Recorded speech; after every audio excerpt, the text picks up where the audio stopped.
Monday, January the 22nd, 2024, 2:07 p.m. Eastern Standard Time. That's what it is. Hang on a second. Hey, test, test, test. I'm coming a little low. Let me bump myself up.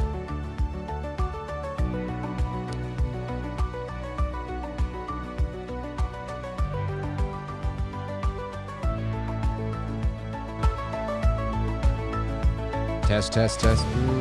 Yeah, 1 second.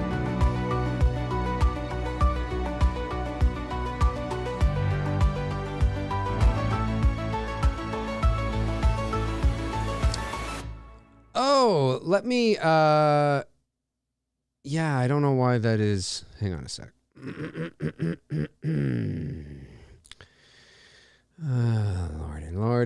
Lordy. No, that's not doing it. One moment. Well, why don't I just to save time, I'll just do it this way. This is not the way I usually do it, but just to save time. Test, test, test. There, that's probably a little better. Anyway, there's another way of doing it, but I think that'll probably help a little bit. Yeah, what's going on? Hey, what's happening? What's shaking? What's doing? What's going on, everybody? It is episode 237 of McRae Live, and I wanted to do a stream, obviously, and just talk about. I did this video 5 years ago. It was actually August of 2018 that I did a video, not a live show, because I wasn't doing the McRae Lives then. And I did a video, and there's probably going to be some things that I talk about today where, I retread a little bit because my sort of the overall kind of what I would love to see from a Halloween game really hasn't changed. But I think it's fun to kind of, revisit past videos and update things and all that kind of stuff, which I think is, going to be a lot of fun, and just to kind of talk about it and then get your thoughts about it and all that kind of stuff. And like I said, and as I've said in the past, my idea for a Halloween video game is never going to happen. And it's never going to happen because it's just going to cost way too much money to make it happen for a variety of reasons, not just in the, the animation, the building of it, but, the licensing and getting you gotta, well, I guess the characters don't, outside of Michael Myers, it's not like certain characters have to have a spitting, photorealistic likeness to them, right? Do you know what I mean? Like, you just put like a generic white girl with curly dark hair and throw her in a, into a dress shirt, and it's Annie. Do you know what I mean? Like, there's probably some liberties that you could take with the likeness of it, but the overall sort of idea that I have is just, it's too much money. Like, it's just way too much money. Because as I've often said, like, my idea is Grand Theft Auto, but Halloween, but not with, you're not dealing with the mob and all that kind of stuff. And, but anyway, before I do that, I wanted to, I don't know if you guys have seen this. Maybe you have. You probably have. I've never seen it. This is 7.5 years old. It's nearly 8 years old. I just discovered it today when I was looking for some sort of fun little art for the thumbnail. And I came across this. I want to give credit where credit is due. The YouTube channel is Cinefix-IGN Movies and Cinefix-IGN Movies and TV. This video has 324,342 views. It was uploaded on the 25th of October, 2016. And it basically, shout out to the director, Norwood Cheek. I don't have my glasses here. Norwood Cheek. The animation by Raz Merrigan. Merrigan, is that how you say that? And music and titles also by Norwood Cheek. This is basically what if Halloween was an 8-bit video game. And Nintendo, right? Super Mario Brothers, Mike Tyson's Punch It, all that kind of stuff. And as a matter of fact, they've taken the base from Mike Tyson's Punch Out, and I think Kung Fu, or maybe Ghosts and Goblins, I'm not sure. But if you are old enough to remember the old days of the Nintendo, you'll probably recognize it's only 1 minute and 55 seconds long. I wanted to just watch it with you because I think it's hilarious in all the good ways. And it's like, you can tell immediately, again, if you grew up playing Mike Tyson's Punch Out, you know instantly, oh, they've clearly, well, you'll see, but it's really well done. And it's just funny. It's funny, but all in the right way. So shout out to Cinefix, IGN Movies and TV, and to the guys there who put this together, because I think it's really great. So let me just move over to the other screen and show you this, because I think it's really fun. And then we'll talk about my epic idea. Okay, let me just go over to the other screen here.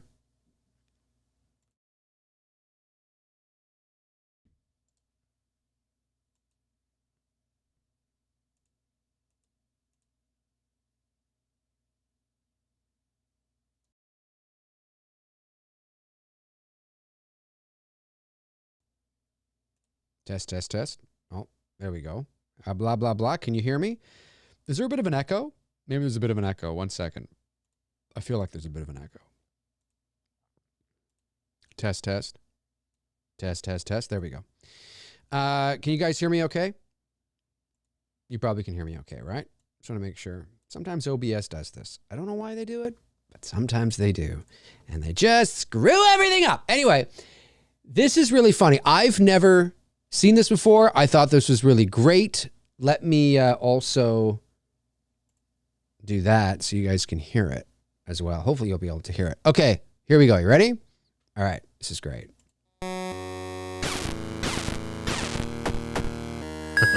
Mike Tyson's Punch Out, obviously. This is so great. Look at this. Look at this. Dr. Loomis is the referee. And I love how she's holding her breasts. It's amazing. Now, I don't know what template this is. If this is Kung Fu or Ghosts and Goblins. I'm not sure. Look at this. This is so great. I love this. Kill sister's friends. Like, who would not have played this back in the day? See, I totally would have played this. We all would have played this. Again, the template of Mike Tyson's Punch Out. I love how long the chord is. DOA, dead on arrival, instead of TKO. It's so great.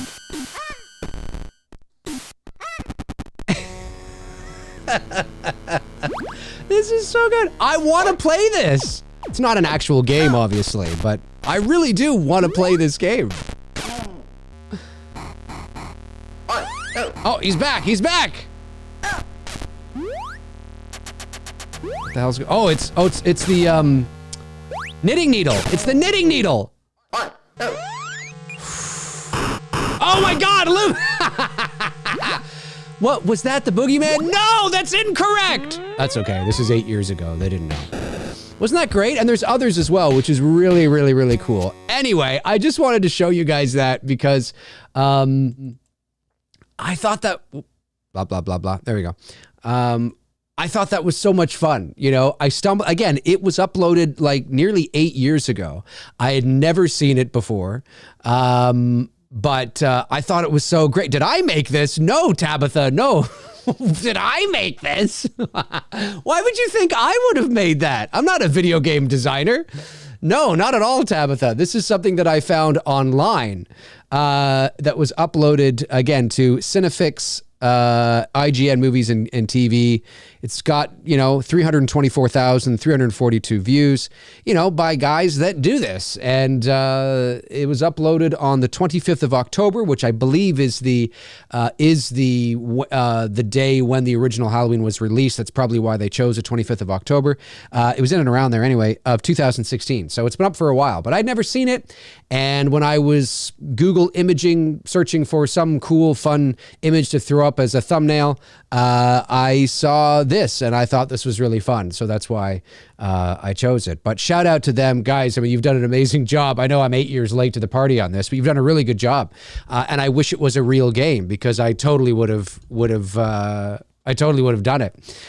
Thomas Cohn says that Friday the 13th NES game is awesome. Yeah, I never really liked it.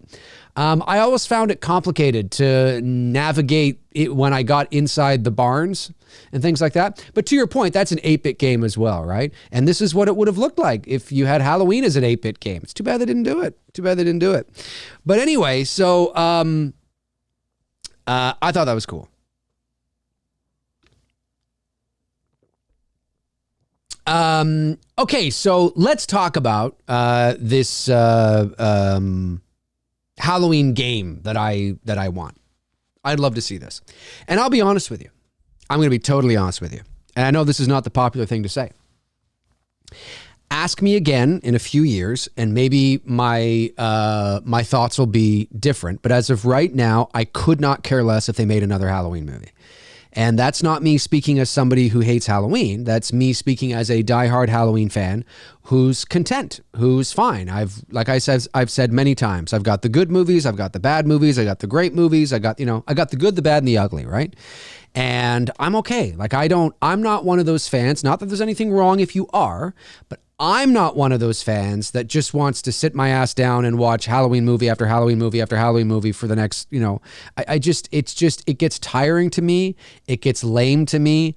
I don't know if it's because, again, I'm not saying my tastes are better than yours. I'm just simply saying that for me, as I get older, I find that I lose interest when things just when they go on and on and on. Like, I have no interest in seeing Kong x Godzilla. I think it looks like crap.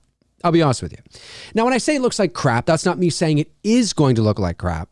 I'm just saying the direction for which crap's a harsh word, obviously. You guys know me. I like to go to the extreme to make a point. I'm just simply saying that I don't particularly like how the series has jumped the shark, right? Like, to me, Godzilla x Kong just looks like a video game.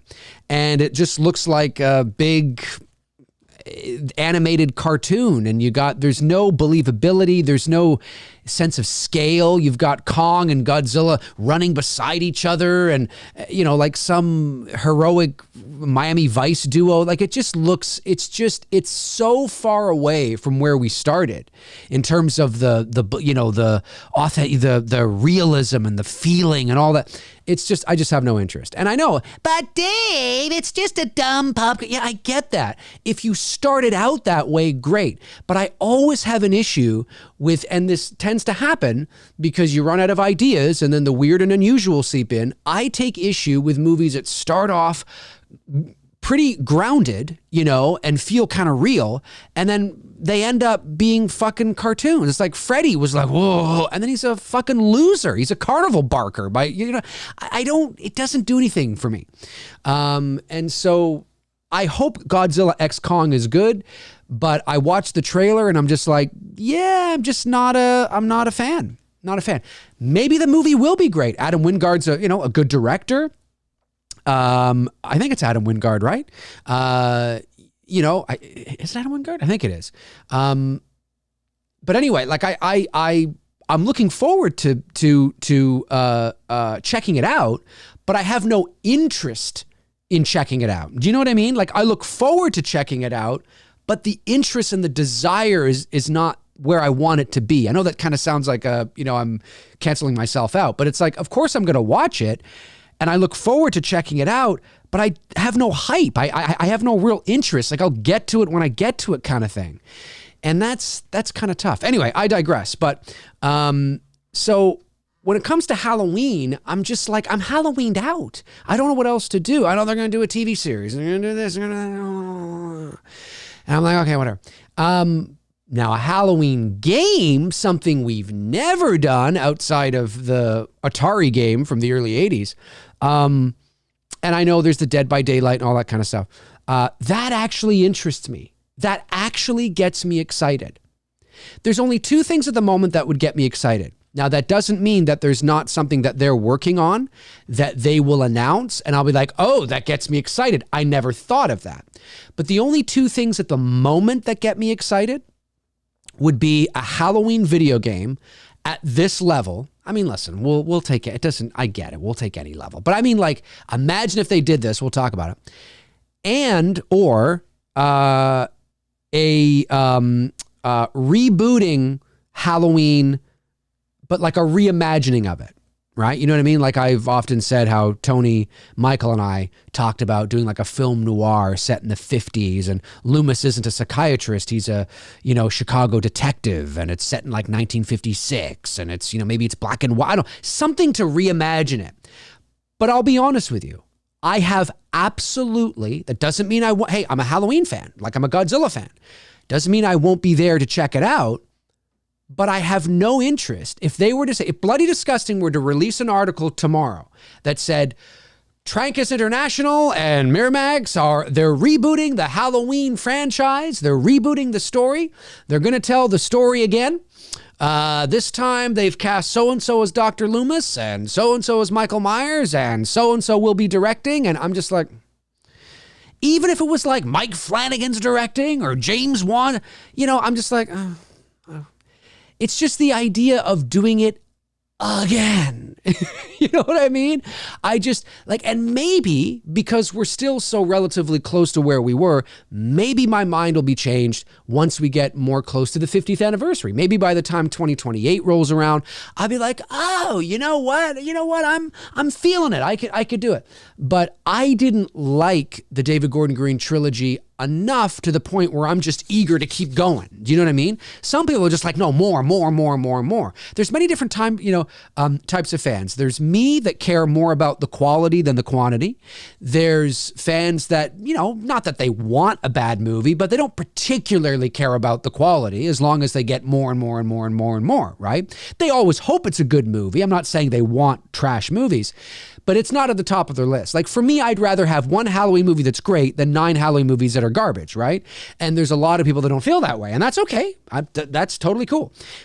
So I'm just like, you know what I mean? So these right now in January 2024, these are the only two things that really kind of get me, that would perk me up a little bit. You know what I mean? A Halloween video game like what I'm about to describe, or a complete reimagining. I don't mean removing the DNA completely, but doing a reimagining. You know what I mean? That is interesting. A Loomis series set in Smith's Grove. Like I said, it doesn't interest me. I've said it many times. I don't, as a Halloween fan, for me, I don't want anything demystified. I don't feel like I have to go back and figure out what Loomis was doing in the 60s. I don't care. I don't feel like I need to go back and watch the Myers years. I don't care. I don't want that demystified for me. I don't want that mystique ruined for me. All I need to know about those 15 years is in that speech in the original film, right? That's all I need to know. That's all I need to know. That's it. And so, will I be there to watch it? Of course. I'm a Halloween fan. But I'm just talking about like if something was pitched to me, right? Like I'm the buck stops with me. I'm the one with the money. And, they're like, how about we do a Loomis series set in 1965 with a Loomis? I'd be like, yeah. You know what I mean? I will say this. Here's the third thing. I will say an anthology series. That does interest me. So there's three things. There's the video game. There's the complete reimagining, going back like a theatrical film where you reimagine the story. Not insulting. I just mean like you reimagine it from a different perspective that might be fun and interesting. And and or right, an anthology series. I forgot about that. Of course, I've talked about that on the channel. An anthology series where you could do like a Halloween 4 Part 2. Maybe that's the first season, right? And then the second season is the Charlie Bowles story, and then the third season is it's all stuff revolving around Haddonfield and the Myers universe and all that kind of stuff. That might be interesting. You do a season of the witch thing. That might be interesting. That's interesting to me. That's interesting. But I got to be honest with you. Just rebooting Halloween again and just telling the same story, but just setting it in in a different decade, doesn't really interest me. So the Halloween video game. Okay. So I think it would be really cool. I've said this before, but I'll say it again. I think it would be really cool if a Grand Theft Auto style Halloween video game came to be. And what I mean by that is an open world video game. An open world video game where you can go anywhere. And you can, there's rules, obviously, but you like the map would be Haddonfield, the town of Haddonfield.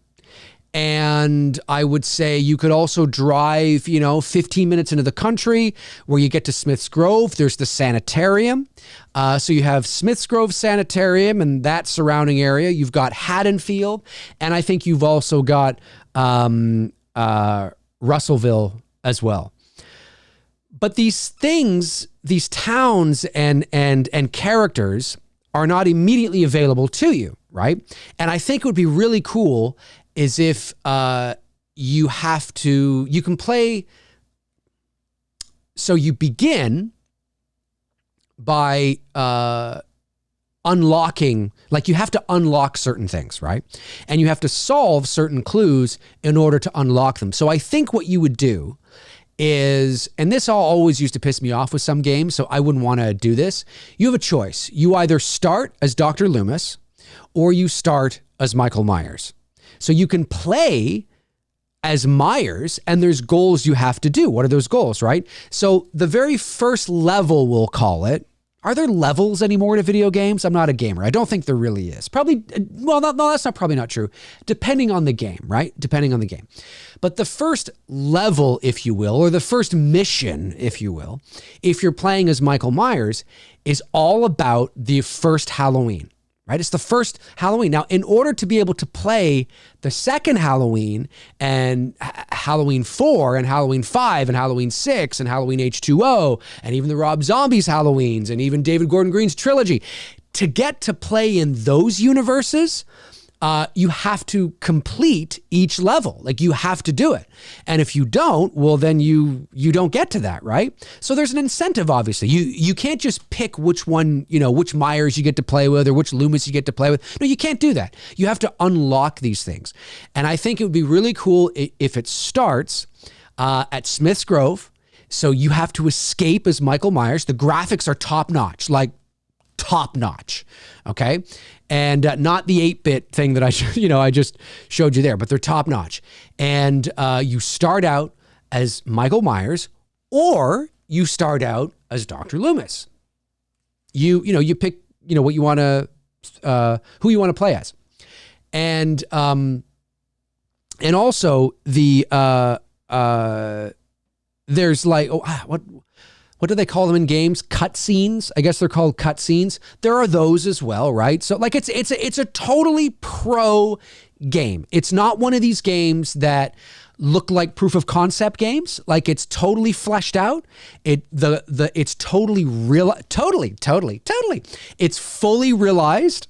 The graphics are fantastic. The gameplay is smooth. Again, I'm not a gamer, so I'm talking to all you gamers out there. It is just as smooth, just as pro, just as professional as something like a Grand Theft Auto or Last of Us or what's that, Red Dead Dawn Dink Dimension or whatever it's called. I don't know. I'm not a gamer, but you know what I mean. I'm just thinking of popular games off the top of my head. But it's as fully realized as that. You play it and you're like, yeah, this doesn't look like a proof of concept. It doesn't look like it only took me so far and then they didn't, they ran out of money. No, this is pro. This is legit. This probably cost $100 million to make, if not more. Because some games have budgets like that. Some video games cost $100 million to make. This is why I don't think this is ever going to happen. But I'm just saying that this is what I would love to see. This isn't what I think they're going to do. I don't think this is ever going to happen, but this is what I would love to see. And so you start out the first level, you start out as Dr. Loomis or Michael, you pick. Now, if you start out as Michael, then you have to navigate, you have to escape Smith's Grove, you have to steal the station wagon, you have to drive to Haddonfield, you have to go to the store, you have to steal the mask and the jumpsuit from Phelps' garage, from the not Phelps' garage, but from the truck driver. You've got to do all these things that he did. And you have to do it while eluding, the police or investigators, and obviously there'd be certain things that, you would have, I don't know. I don't want to be as corny and as cheesy as like an 8-bit video game where you have like little creatures all of a sudden in this world that take down your power. No, of course not. There would be other things that would, do that, right? Like maybe you need to take a rest because, I don't know. There'd be something. These are things that need to be fleshed out.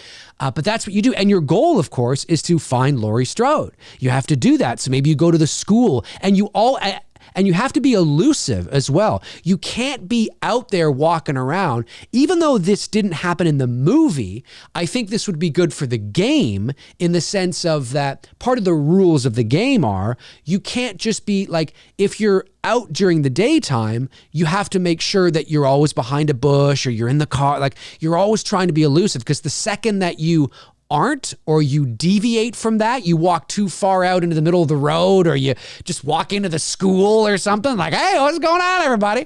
Then you are, you face like a fail thing or whatever, like, in Grand Theft Auto where you die, it's like, fail, you don't see that, but there's got to be other things. There's got to be rules because otherwise it's just not interesting, right? So now at nighttime, those same rules may not apply because it's nighttime. You can be more elusive. You're harder to find, all that kind of stuff. And you have to find the rope. You got to get the rope. You got to get the tombstone. You got to put the tombstone and the rope in the back of the car. You got to find Annie. You got to make sure, like all these things that you have to do. And you face, certain little things along the way. Loomis is there. Maybe you see him in the back, or you got to, dart away from him. Whatever the case is, it's really cool. You got to go to the Myers house. Maybe at the Myers house is where you have to go in order to get full power again. So if for whatever reason you somehow, I don't know, your power is low for whatever reason, you have to make sure that you get to the Myers house, to go into the Myers house, and that's where you sort of kind of get your power again or whatever. I don't know. Maybe there's other different things and ways. But I think that would be really cool. Now, if you're playing as Dr. Loomis, well, it's the opposite, right? You have to prevent Myers from escaping, but he does. You have to...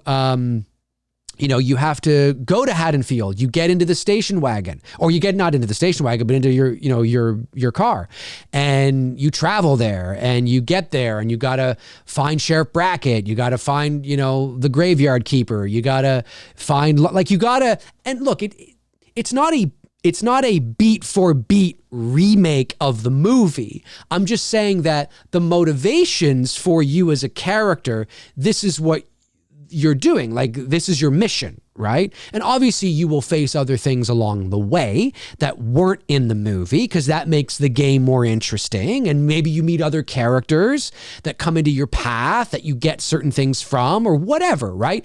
Obviously you don't want to make it a beat for beat, again, remake, but the graphics are totally pro. Everything looks professional and it's open world. So as Dr. Loomis, you can you drive from Smith's Grove and there you are driving on the road and we see you driving. It's not like you can hit a button and all of a sudden you're there. No, it's like Grand Theft Auto where you're like, if you played that game, right? GTA, if you played any of them, you can drive like out into the country and you can drive and drive and drive and drive and drive and drive. And then eventually you come to like some small town, right? That's what it's like in this game. You could drive to, you could abort the mission and not play the mission and just drive around if you wanted to, like in Grand Theft Auto, right? You know what I mean? But then you won't get anywhere. You'll just be stuck in the universe of Halloween 1978, which is pretty cool. But eventually you're going to probably want to see if you can accomplish the missions, right? Or the mission, because then you unlock, you know, other things, and you get to go on to level number 2, which would be, of course, Halloween 2, right? Like, that's really cool. And so how cool would that be? Like the very ending of your mission, right? Whether you're playing as Myers or whether you're playing as Dr. Loomis, how cool would that be to be able to do that? You know what I mean? Now, some people may say, well, can you play as any of the other characters? And I would say that I'm not against that, because I think there would be a certain handful of people that might want to play as like Laurie, right? For sure. I think that's probably what you'd want to do. But I don't know if you need to play as her on the first level. Maybe that's something that happens like in H2O. Like the H2O level would be cool to play as Laurie, because there is no Loomis, right? So she is essentially the Loomis in Halloween H2O. So, you know, who is the protagonist? Well, it would be Laurie. I think that would be cool. In the Halloween 4 level, you can play as Jamie Lloyd. You can play as this little girl, right? You know what I mean? And you've got to, you know, and every level is like the overall vibe of the level and the mission, if you will, or missions. I'm just putting that in quotes because I don't know if missions is really the right word for it. But the things you have to do in order to complete the levels are very reminiscent of the movies. But again, it's not like beat for beat. Like there's other characters you can throw in there that exclusive to the games, other things you have to do. Maybe Jamie's got to go to some convenience store for some reason. Maybe she's got to, you know, like there's other things you can add. But just the overall vibe is definitely like the overall arcing story that you're trying to complete in this mission is very much like, you know, the original, like the movies. And so at the end of level number 1, which would be Halloween 1, of course, right? You get shot off the balcony or whatever, and it goes to like this cut scene, and you're like, oh, fuck, I completed it. Yes, I completed level number 1. And you make it pretty difficult. Like, I think that the game engineers, the game designers, I think you make it, like, you don't make it impossible. But I don't think it's necessary to have every level increase necessarily in difficulty, because you're not, like, this isn't like Super Mario Bros. Or Mike Tyson's Punch-Out, right? Where you're getting to a specific point. Do you know what I mean? Like, I don't think it's necessary to make every level increase in difficulty. You could if you wanted to, I guess, but I don't think it's necessary.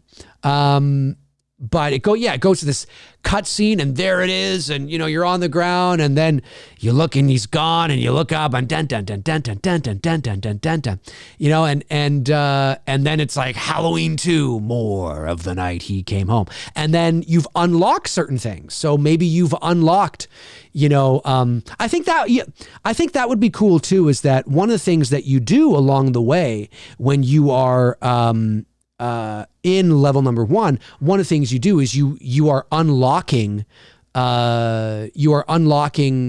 certain characters. So you get to unlock Annie and get to unlock Linda and Bob and Lindsay and Tommy, and they're all characters in there, but you have to unlock them. If you're Loomis, you have to save them. If you're Myers, you know, well, they have to be unlocked either way. But anyway, again, I'm not a designer, but these are just things that I'm thinking about. And that whole first level, you cannot skip that. You have to play that. You can't skip around. Now, once you complete all the levels, then the reward you get, I think, at the end of the game is, well, now, unless you were to erase your file or something like that, but the reward you get having completed every single Halloween level is you get to now just go back and pick whatever level you want to fart around in. Maybe you want to go back and replay the missions. Maybe you just want to go back and live in that world and fart around and just have some fun in that world. But you don't have to unlock them anymore because you spend all that time unlocking them, right? Which I think is really cool. And but yeah, so I think something that would be cool too is that once you pick Loomis, you don't have to stay with him. I think that would be cool. So if Loomis is the person that you are, that you pick at the very beginning, right? Who do you want to be? Do you want to be Loomis or do you want to be Myers? Okay, well, I pick Loomis. Okay, well, that's who you are. That's who you have to be now for the duration of this level. So you can't, like in the middle of it, suddenly switch over to Myers. You can't do that. You are Loomis now, which is fine. That doesn't mean you can't go back afterwards and play as Myers, but for this, you are Loomis.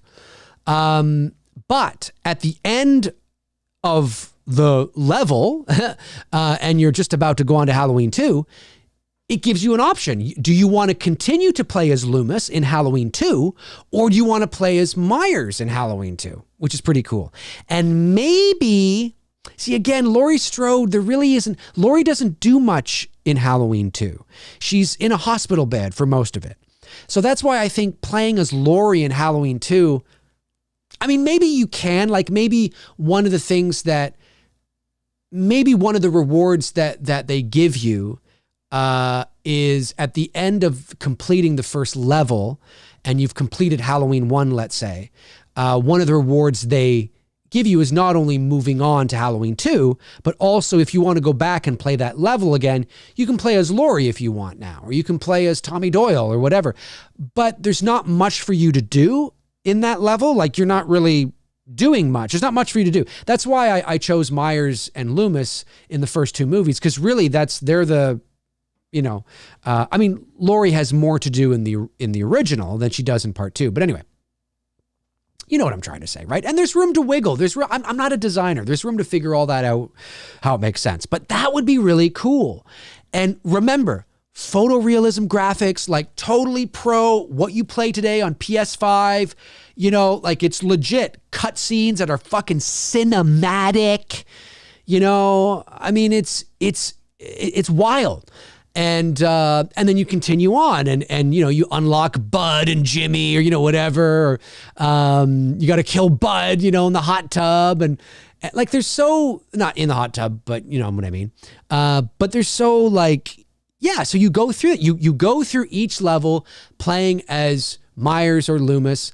Is Halloween 3 a level? Maybe Halloween 3 is a level that you get to unlock once you complete everything. Ooh. So there's another incentive for you to complete the game. Do you know what I mean? And so, and that means like you've got to complete every Halloween movie. So like right up to Halloween Ends. Do you know what I mean? And in Halloween Ends, I mean, you could play as Laurie, you could play as Allison, you could play as what's his face? Corey Cunningham. You could play as Corey Cunningham in Halloween Ends. That might be interesting. You could play as Myers, of course. There's always the option to play as Myers. There's always that option. But you could play it, yeah, and then you could, yeah, there's so much you could do. You know what I mean? Like, and unlocking certain masks and things like that. So maybe when you get to Halloween H2O, you start with the Stan Winston mask, right?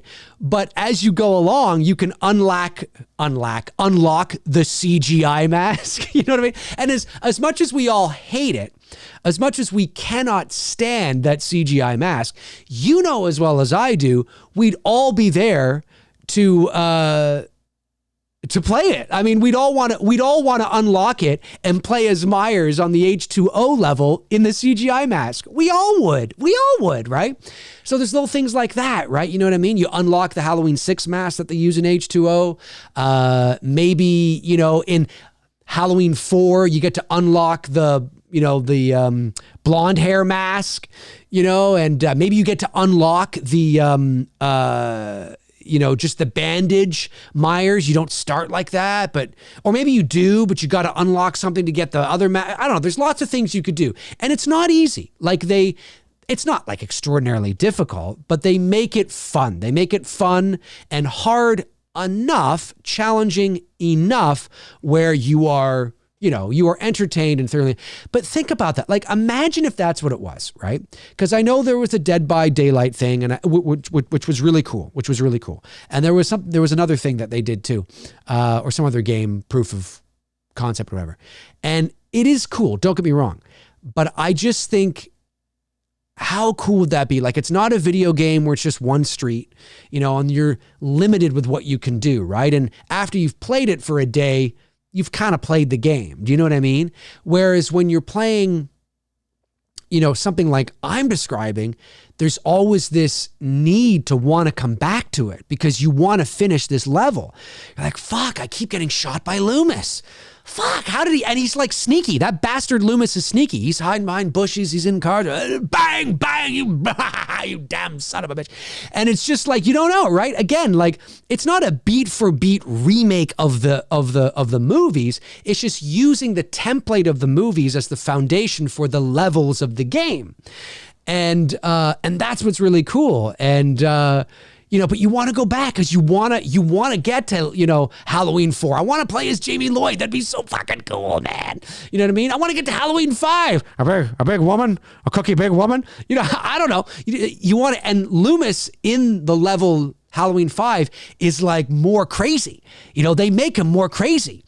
Halloween 6, maybe you get to unlock John Strode, or I don't know. Like, there's so many things you can do. And I think it would be good if, that if you can unlock all these characters and you can play with all these characters, but not all these characters have the same journey. Do you know what I mean?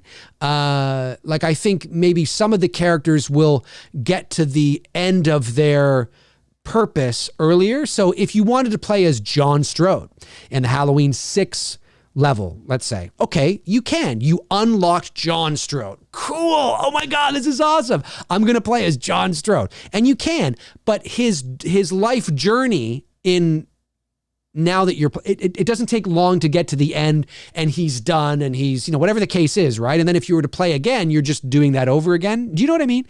Like, you can't play as John Strode necessarily, although maybe you can. I mean, maybe that's one of the things that they'll want to do. Maybe you can. How cool would that be? But then that just makes it to go in and design every character having the same, I'll say the same level mobility, if you know what I mean. The same level of freedom, if you know what I mean. Like, to just play as John Strode or just to play as Tommy Doyle, and now you're Tommy Doyle hunting down Michael. You're 8-year-old Tommy Doyle hunting down Michael. Maybe we do that. Maybe that's something you get to unlock when you get to the end, right? You want incentives, right? You don't necessarily want that to be something right away. It's like what these gamers who do these cheat codes and they're able to unlock like Jason Voorhees in Grand Theft Auto, and you can run around playing as Jason Voorhees in Grand Theft Auto. It's like, how does that even, you know what I'm saying? So, but instead of it being like a little cheat, maybe it's something that is absolutely built in.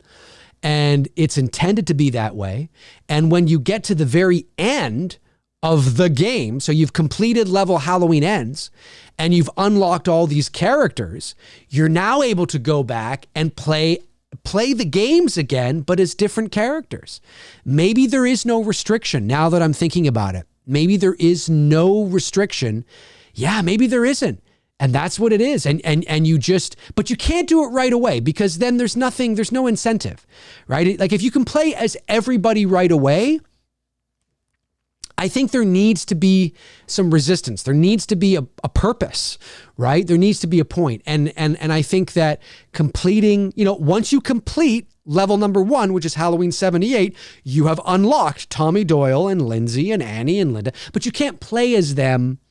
Well, I guess you could go back and play as, you could start playing Halloween 78 again if you wanted to as them, but you're not, I mean, why would you do that when you can do that later and just go on to level Halloween 2? You know what I mean? That would be really cool. And every time you finish a level, you've unlocked, certain characters like Bud and Jimmy and Nurse Alves and, all these people that you can then go back and play. Right? I think that would be really cool, actually, now that I think about it. That would be really cool. But you can't start out that way.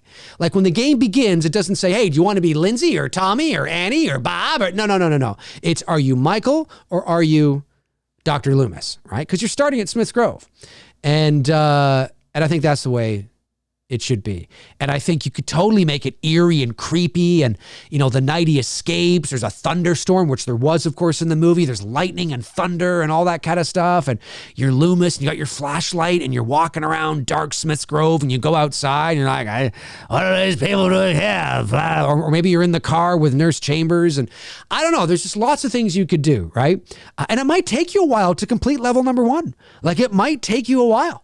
You know, I mean, might take you a couple of weeks. I don't know. Who knows? I don't know what the right time is for a gamer. I'm not sure. But I just think that would be so cool. It's never going to happen. Now, is it possible to do that? Of course it is. You could absolutely do that. The technology exists. The talent exists. They absolutely could make a video game exactly like that if they wanted to. The problem is that it's going to cost, well, I believe it would cost way too much money. Way too much money. I mean, we're talking millions and millions and millions. Maybe not, but some video games out there, like I don't know how much did Grand Theft Auto cost to make? How much did GTA 5, let's say, cost to make? Like right here. GTA 5 from 2013 cost more than $200 million to make. Twice GTA 4's budget.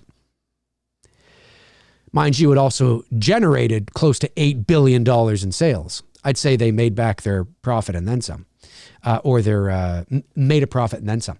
So again, do you have to spend that much? No. Would a Halloween video game cost $200 million? Probably not. But it's not going to cost $5 million, right? You might be spending like 30, 40, 50, maybe like you might be spending close to $100 million to make a game like that. Because think of all the rights and the different movies and the likeness of the characters and oh my God, like it would be a gigantic undertaking. In terms of it's not a gigantic undertaking when we're talking, you know, Grand Theft Auto, because it's a game that everybody plays. But Halloween is very niche, and the Halloween video game is unlikely to generate $8 billion in revenue, right? It's very niche. You know what I mean? So it's unlikely we'll ever see anything like that. We may see something that's in the spirit of that. Like maybe there will be a Halloween video game where you can go to different places in Haddonfield. Like that might be kind of cool, but it doesn't quite feel as open world where you can go anywhere. Do you know what I mean? Like there is, you can't really go anywhere. But I'd love to see it, man. I would love to see it. And I think if it was structured that way, there's many different ways you can structure the game, but I just think that's a cool way to structure the game. So everybody gets to play with all the characters they want to play with. Everybody gets to play in all the worlds they want to play with. And the thing is too, is that when you first begin and you're playing level Halloween 1978, it looks like the 70s. Like it's the cars look like they're from the 70s, the clothing, like you're playing in that world. Once you get to like Halloween 2018 and you're playing in that world, everything looks modern, right? It looks more modern. Maybe when you're playing Halloween 78, there's more of like a sepia kind of, older sort of tone to the level. You know what I mean? Kind of looks 70s, and then you get to, as I said, Halloween 18, everything looks more modern and polished. You know what I mean? Like just doing that kind of stuff would be so cool. That's a game I would play. If they announced that would get me, I'll be honest, that would get me way more excited than any announcement of we're just going to reboot Halloween again, only this time it's going to be 1988 instead of 1978. And it'll be, I'm just like, that doesn't mean it won't be good. That doesn't mean that if they did something like that and it came out, I wouldn't see it. Of course I would. You guys know me. I'm always honest with you about how I feel. That doesn't mean that if I thought it was fantastic, I wouldn't say this is fantastic. This is the best thing. Of course. I'm just talking about as a fan right now where I am. I just think it just doesn't excite me. It just doesn't, I don't want to see a series where they demystify Myers. I don't want to see a series where they demystify Loomis. So I'm kind of like, Halloween 3, that's interesting to me. A anthology series, that's interesting to me. Like I said, maybe you take Dwight Little's idea for a Halloween 4 part 2, and that's your first season of, the anthology series of Haddonfield, right? There it is. Haddonfield, season 1, Halloween 4 part 2. It's 8 episodes, 45 minutes long. Danielle Harris is back. You convince, Ellie Cornell, which is Ellie something other, I forget her name now, but you convince her to come out, and there it is. There it is. That's season 1. And maybe you do sort of what the Duffer brothers were thinking of doing, which was, I stand to be corrected, but I believe this was the case, where Stranger Things, the first season of Stranger Things, I believe, correct me if I'm wrong, but I believe Stranger Things, one of the original ideas was it was going to be an anthology series. So the first season of Stranger Things was going to be exactly what we got, with Mike and Eleven and Dustin, all these, exactly the way it was. And then season 2 was going to be following a different set of kids on a different adventure. But the first season was so well received, such a massive hit. Everybody fell so much in love with it that they decided to continue on with the same group of kids and the same story. I believe that's true. I stand to be corrected, but I believe that's true. I believe it's true. Maybe that's what happens with Haddonfield, right? Maybe your intention is we're going to do Halloween 4 part 2, and we're going to make it, the first season. So it has a beginning, a middle, and an end. And it does have an end.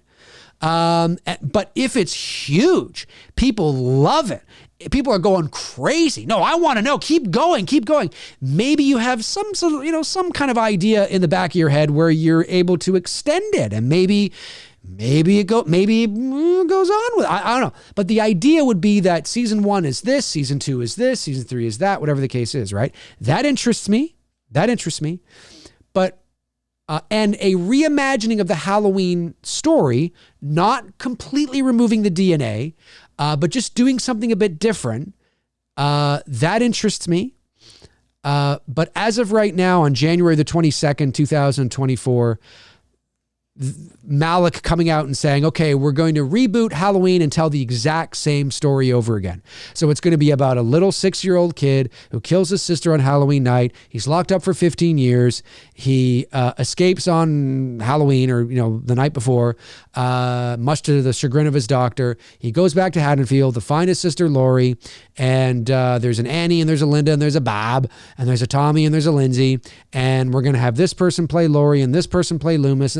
And instead of it taking place in 1963 and 78, it's 1993 and 2008, or whatever, or maybe it's modern. Maybe it's 2013 and 2028, right? Make it, that doesn't interest me. I'm just like, we're just doing this again. That doesn't mean it won't be and it can't be fantastic, and maybe it will, but just at face value, just the idea at face value, I'm like, we're just doing it over again. Like yeah, but isn't it cool because it's a different...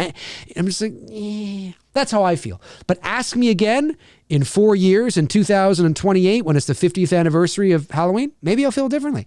But as far as a video game goes, I think that would be so cool, man. I think that would be so cool. Fuck, man.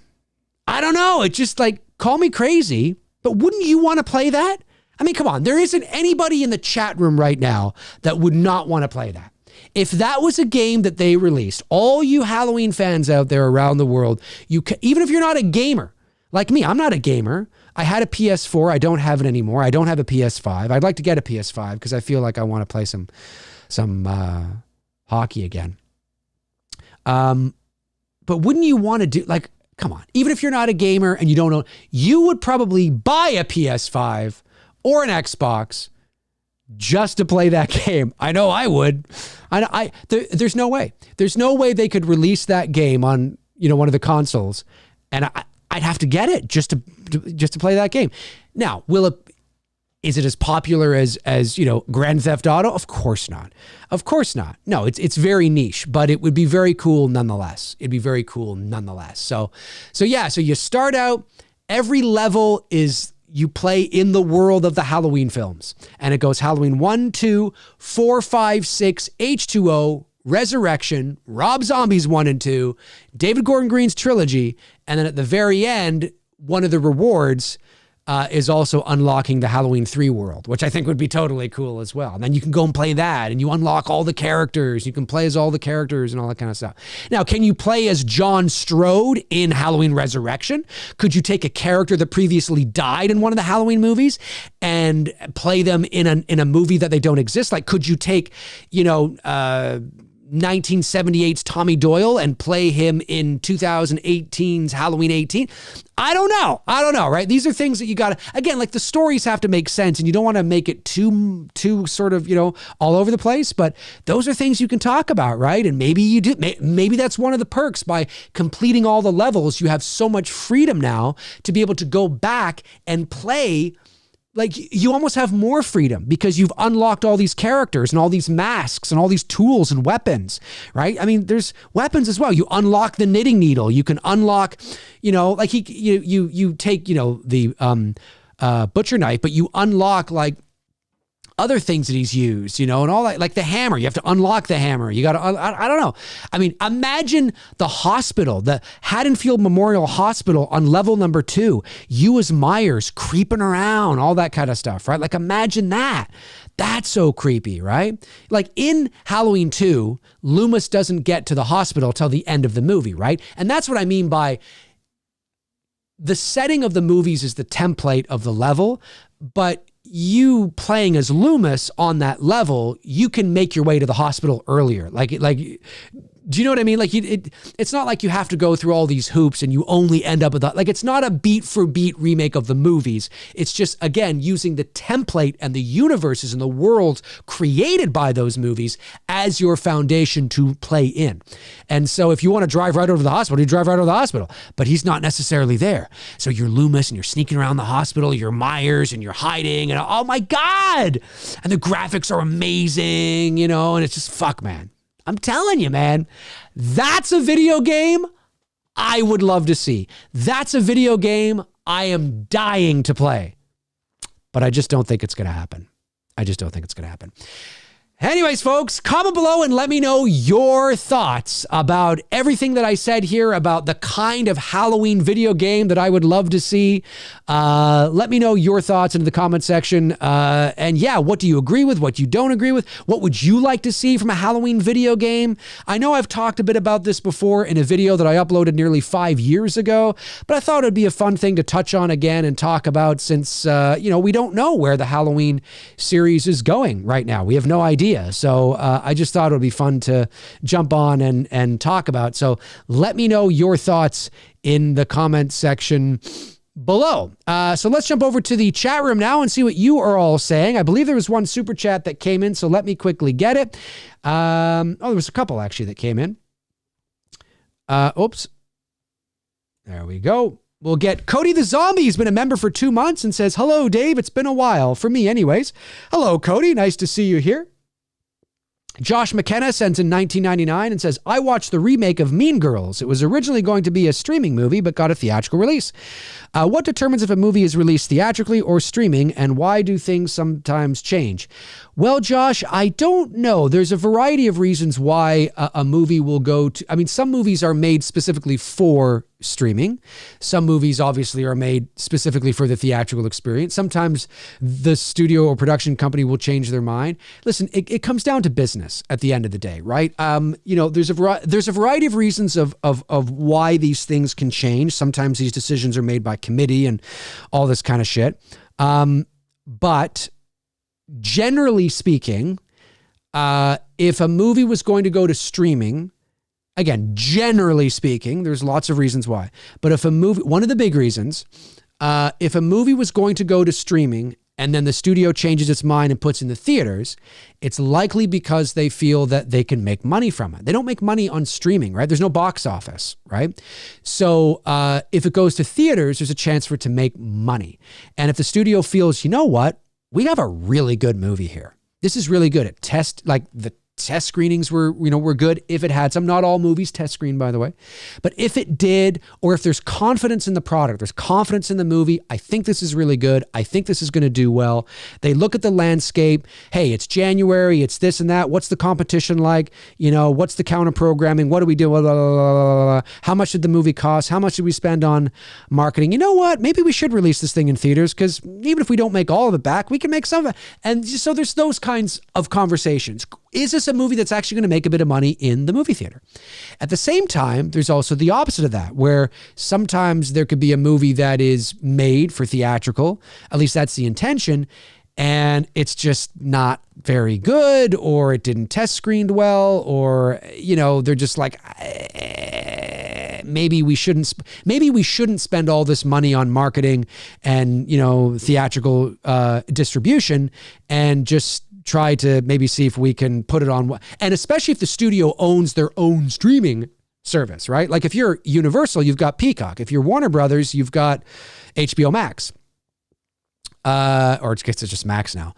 If you're, Paramount, you got Paramount Plus. If you're Disney, you got Disney Plus, right?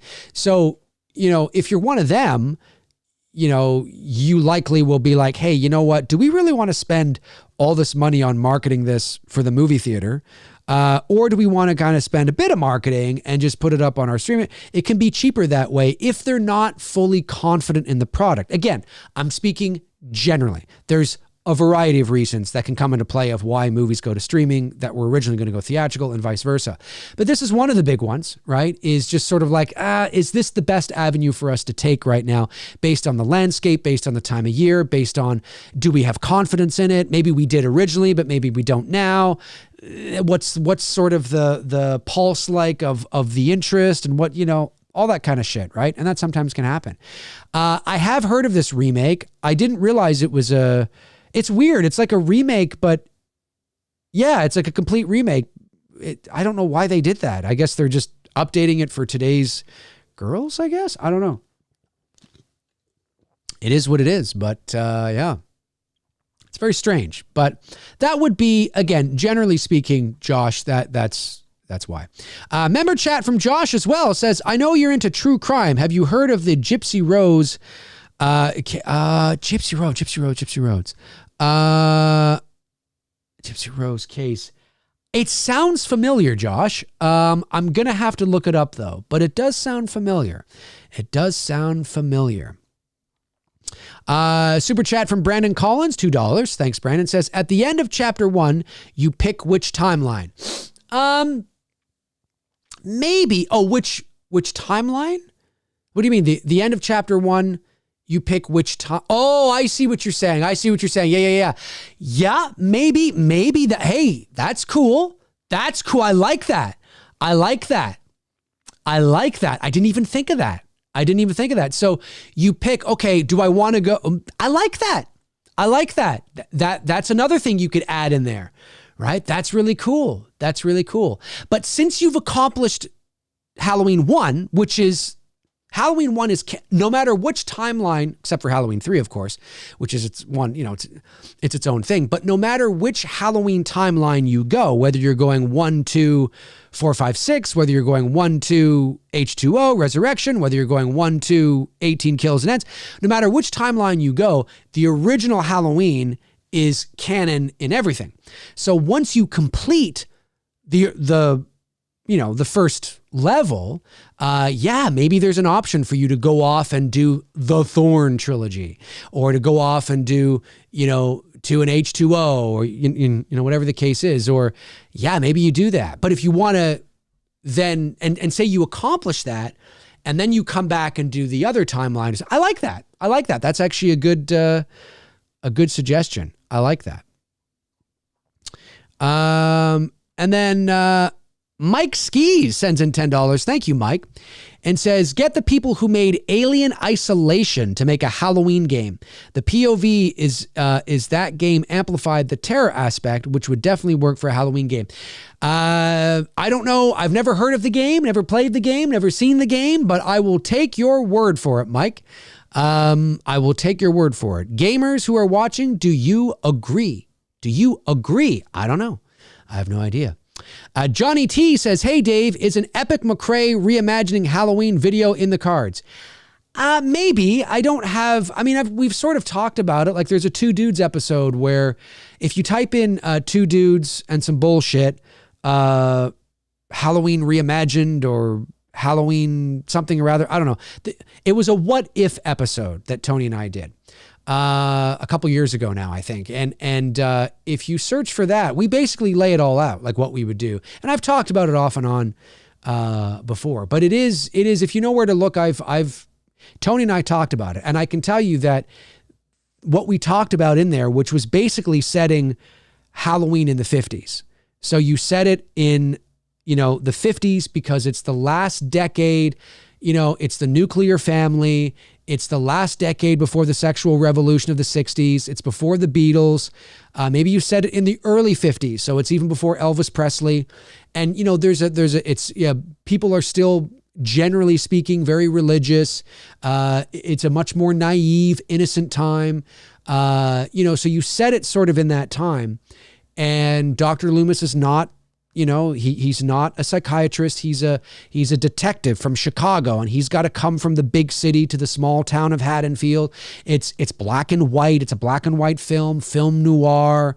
Maybe Judith and Michael are the same age. So, they go to high school together and so 1950s high school, with the Letterman jackets and all that kind of stuff. And I think they were around then, right?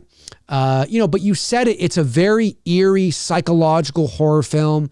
People are dying in Haddonfield. Nobody knows why. This detective Loomis has to come to Haddonfield. He thinks it might be this 16-year-old kid and everyone's losing their mind, but he's such a sweet boy. It can't be this kid. It ends up being that kid and all, whatever the case is, I don't know. Right. But you sort of reimagine Halloween, right? And it's got the DNA, the characters, remain the same. It's got new characters, of course, too. But that kind of stuff, that interests me. I'm not saying that others are interested in that. I think the safe choice, really at the end of the day, the safe choice is to remake Halloween again. Not a sequel to Halloween Ends, but you just remake it again and you set it in a different, that's the safe choice.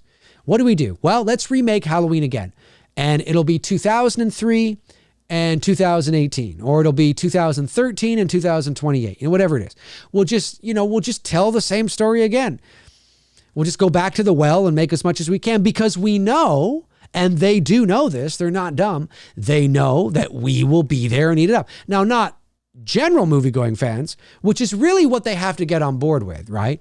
I say that a lot here on the channel, but it is true that, we have to keep in mind that the horror community is very niche and the Halloween community is very niche. I know it feels big because you watch me and you watch other horror Halloween channels and you talk to your friends who are Halloween fans and you follow people on Facebook and Twitter and Instagram and TikTok who are talking nothing about Halloween, and there's Facebook,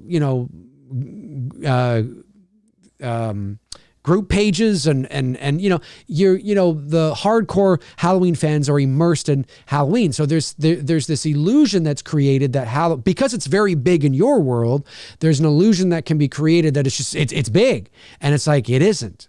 It's not. I'm not saying it's nothing. I'm just saying that they know they have to appeal to the average fan. And that's really what it's about. So I don't know what they're going to do ultimately. And I know Malik wants to strike while the iron is hot. I know he does. And it's being worked on as we speak. Whatever it is they're doing is being worked on as we speak. And maybe we'll hear something about it this coming Halloween. Maybe there'll be an announcement this fall, because whatever they're doing right now, I believe that they are in the early stages of development. Now remember, development is not pre-production, right? Development is just development. They're talking, they're coming up with ideas, they're, writing, they're coming up with treatments. They've got string on a board that's connected. It's development. There's crumpling up of paper and throwing it over the shoulder. There's thinking about directions they could go in. They're in development. There's no script. There's no director. teaser. I'm not saying there can't be at all through that process, but generally when you're in the early stages of development, you're talking, you're hashing it out, you're brainstorming what is going to work, what isn't going to work. Can we do this? Can we not do this? What do you think about this? And I think that's where they are right now. Maybe not. Maybe they're further along than we think, which is possible. But the reason why I say that maybe not is because although I didn't attend the 45th anniversary Halloween convention in October, I do know that Malik and Ryan Freeman had a panel, and Malik said something. I know Malik said that they were working on a game, which is really cool.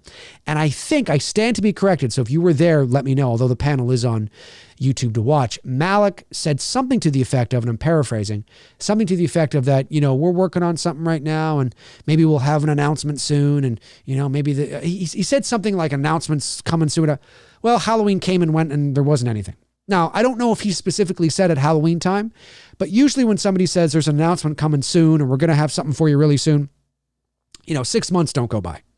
And so, it just kind of tells me that, maybe whatever that was didn't come to fruition. Maybe they're still working on it. Maybe they just want to develop it a bit more. I don't know. I have no idea. So whatever they do, I just hope it's not Halloween again, because I can tell you right now, if it is literally just another remake, it's not a reimagining. It's not taking some risks. And I don't mean taking dumb risks like you completely, like it's, even though I don't like Rob Zombie's Halloween, and even though it's not my kind of horror movie, and even though I think it's, especially the opening, and I get why he was doing this, but even though I'm not really a big fan of his movies, period, I find them just generally speaking too white trash for me. I give credit where credit is due. And it was a remake, but a reimagining. It's not for me. I'm talking about the first movie. Even the second movie. You can say, well, he did it his own way. Although I'm not a fan of the direction he took it, he made it different. He did something different, right? Now, I think Halloween 2 was too different. I think Halloween 1 was not my style of different, but still felt and lived and breathed. It felt like a reimagining. It did. It was a remake, but it felt, but it was, there was, you know what I mean? It felt a bit different. And I have to give credit where credit is due on that. I'm just not a fan of the whole white trash demystifying him, which I just think is silly. But the likely choice is they will do something safe. They will do something safe, is what I think. And I just wish they'd take more risks, but it's show business, man. And unfortunately, when you take risks, sometimes the fans don't show up, right? They don't show up. All right, I think I got everything. Did I get all the super chats? I believe I did. I just want to make sure that I did. I believe I did. Yes. Okay. I just want to make sure that I did. All right. Johnny T says, was watching Fandom Empire last night, and one of the guys had a great suggestion. Imagine a combination of Halloween and Seven. Yeah, but then, yes, yep. I understand. Talking about the tone and the seriousness. Yeah. Well, again, Seven has a very film noir sort of vibe to it. It's got a bit of that vibe. Again, it's the right way of thinking, right? That's what I'm talking about. Whoever said that is I dig that vibe. I dig the ballpark that he's sitting in. I don't know if it has to be exactly that, but that's now we're moving in the direction that I think Halloween needs to go in. But I don't think they will. It's just, it's too much of a risk. Maybe you can get away with that with a television series. Like maybe there's something they can do with the series, right? Because then I think it's lower risk depending on how much money you spend on each episode. And, it's not necessarily low risk, but that's why I think this is and listen, I know people call me crazy because they want to see Michael on the big screen. I get it. But let's be honest. We watch most of the Halloween movies over and over again on the small screen anyway. And I know he belongs in I get it. But I would be down, man, if they said we're doing a Halloween anthology series. It's going to be called Haddonfield, and every season's going to be a different story, and we're starting with Halloween 4 Part 2. Like, fuck off. You'd lose your fucking mind. You would lose your fucking mind. All you Halloween 4 fans out there, you would lose your fucking mind. If they said we are doing a Halloween anthology series called Haddonfield, every season's going to be a different story in the town of Haddonfield, right? So the first season is Halloween 4 Part 2. It's going to be 8 episodes, 45 minutes long, and Danielle Harris and Ellie Cornell are coming back. You'd lose your fucking mind. You would lose your fucking mind. Halloween fans everywhere. You'd lose your mind. And I say that with affection because I'm a Halloween fan. But you would, right? And then say season 2 is, the Charlie Bowles story. It's something different. It's not connected. It's something different, but there's an opportunity. It's the Charlie Bowles story. And then season 3 is, a season of the witch story. You know what I mean? But it's not a sequel to the 1982 movie. It's a remake of the 1982 movie, which then allows you to put Haddonfield in the universe. See, the 1982 movie, Halloween, the original Halloween, is fiction. So you can't do a sequel to Halloween 2 and have Michael Myers a real character in that movie, because in Halloween 3, Season of the Witch, it is clearly communicated to the audience that Halloween, 1978 John Carpenter's Halloween, is a fictional movie in this universe. So in order to have Haddonfield and Michael Myers, whatever the case is, canon in the Season of the Witch universe, you have to remake it. You can tell the same story, Silver Shamrock Mask, you can tell the same story. You're just reimagining it. You're remaking it with a bigger budget. You have 8 hours now, essentially, or 6.5, if you're 45 minutes. You have you have all this time now, instead of 90 minutes, to flesh out an interesting story about these masks that these kids wear, and they're consumed, and they kill children, and that's amazing. And maybe that's season 3 of Haddonfield. And I'm telling you, man, as much as I don't want to go the anthology route, I'm telling you, it can work. Winning solves everything. I can't tell you how many fucking times I see people bitch and complain online. And then they watch and oh, it was really good. I kind of like it. Fuck, Heath Ledger's the Joker. Heath Ledger's the best Joker ever. Fuck, Joaquin Phoenix Joker's going to be lame and fucking ass. Joaquin Phoenix is amazing. I mean, it happens all the time. Fuck, Robert Pattinson Twilight Kid. He's going to glow.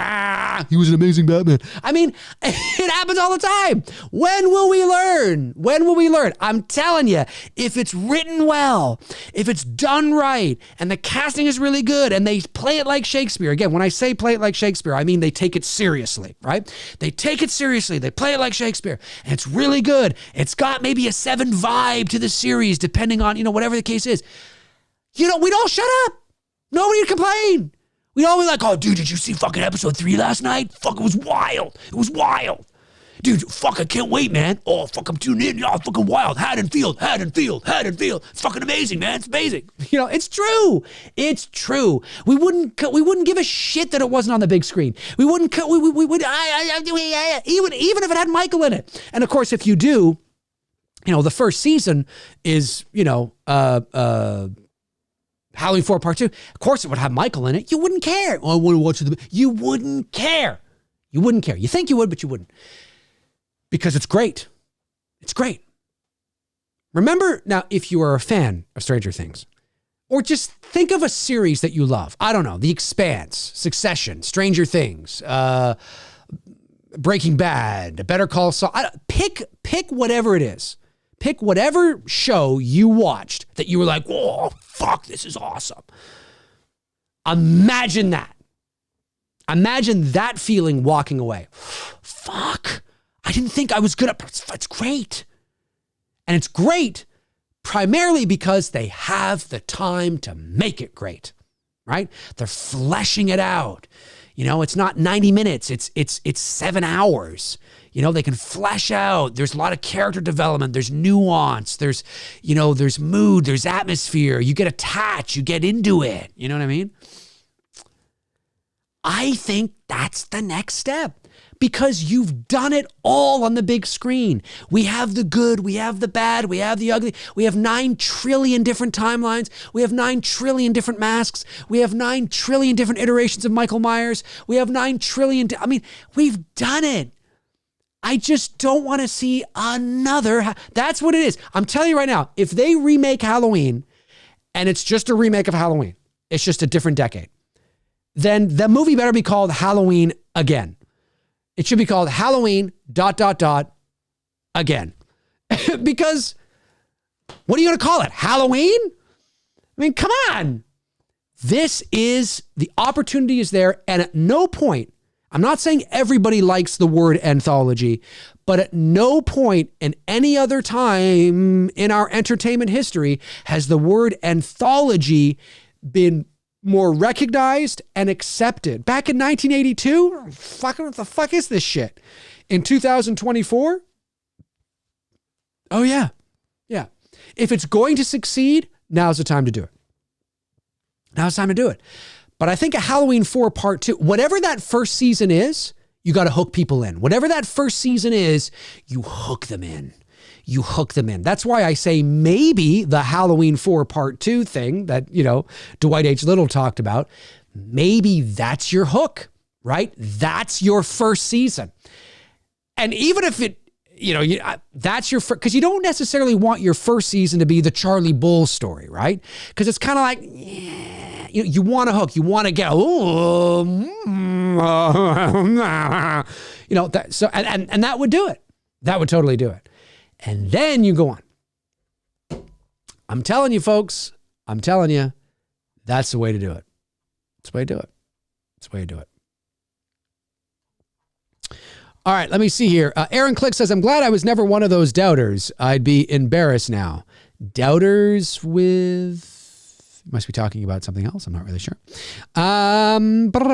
Fox Gaming says, hey, Dave, I know you guys had rapped on It's Me, Billy 2 a bit ago, but is it still possible to get stuff like special thanks, shirts, and stuff? Absolutely, Fox Gaming. Thanks for asking. So there is a link in the description to the Indiegogo campaign for It's Me, Billy Chapter 2.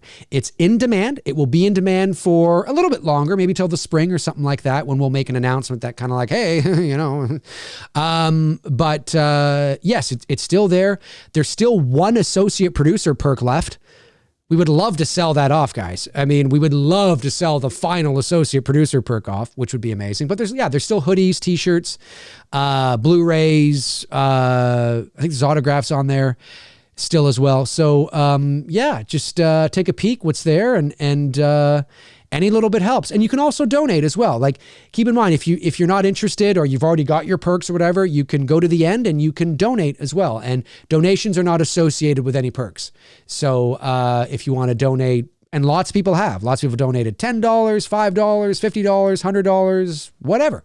You can donate as well. Because some people are like, well, listen, I've already picked up a Blu-ray and a hoodie and a t-shirt. I don't really need that.